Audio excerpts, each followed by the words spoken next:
Bawal na Brad, walang pangalan ng sasakyan. Bawal daw po, walang pangalan ng sasakyan. Yun daw po yung nakalagay sa violation ng MDA.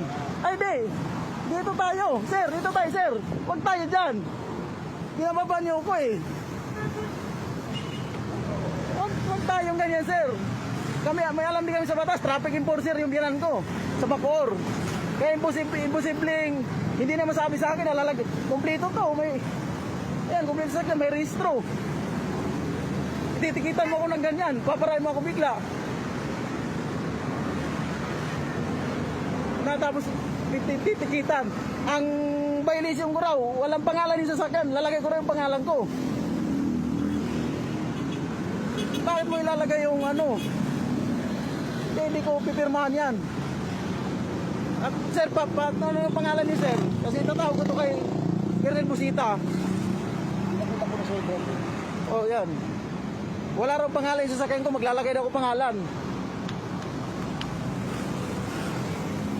Ano po bang violation yun sir, yung walang pangalan? No business training. Hindi nga po, private nga po ito sir. Kasi ligaw. Private nga po. Ito nakabidyo naman tayo. Private yan sir eh. Paano maging business? Private yan sir. Private yan oh.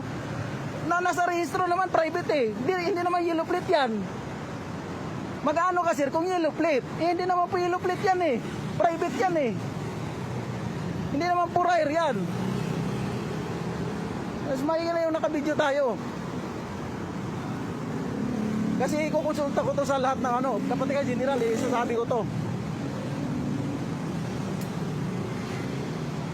Ba't ako huliin eh, wala na akong violation. May ano lang.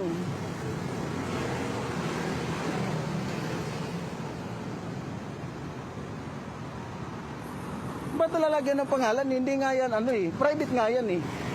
Saka wala talagang sinabi. Nagseminar ako sa LTO, wala namang sinabi na pag yung sasakyan mo private, lalagyan mo ng pangalan. Kasi daw, hindi daw SUV. Ang sabi ni sir, hindi raw SUV sasakyan ko. Kaya, lalagyan ko raw ng pangalan kasi hindi SUV.